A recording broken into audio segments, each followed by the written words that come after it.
Welcome to my study area.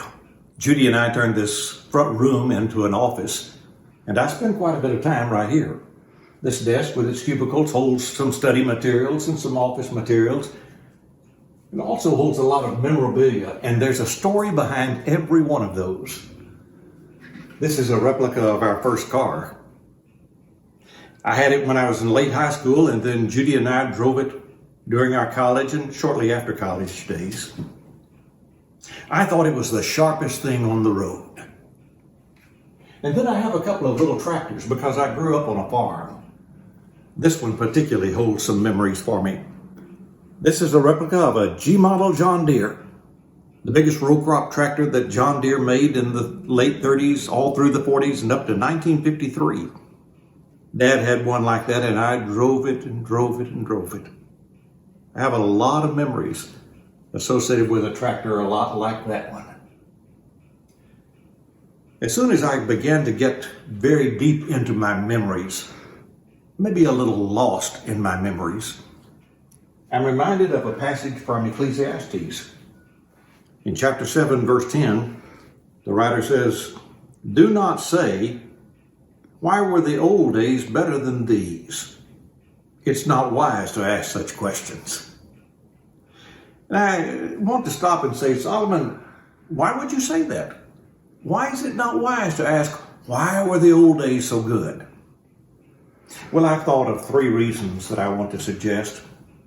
First of all, those old days weren't really all that good when you stop and think about them. That car didn't have air conditioning, no power windows, no lane assist. Had an AM/FM radio, and that was it. That tractor that I remember so fondly was hard to drive. It took muscles. So often the work was hot and dusty and the hours were long. Really, those days were not quite as good as we sometimes think about them as being.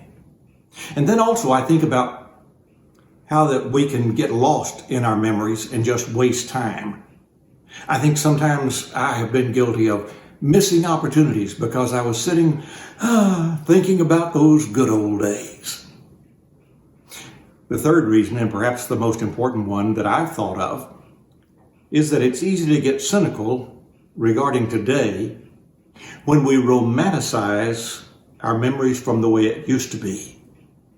I get to thinking about church, and I think of the good old days, and then I remember how hard the pews were.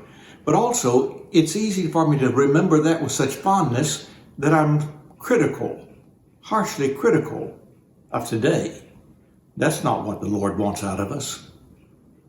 And so I encourage, don't get lost in your memories. Have some memories. I encourage memorabilia. I enjoy glancing up there or maybe spending a few minutes with them. But I realize today is the day we're living. The opportunities of this time are the ones that we have. So remember, but use today and make it a good day.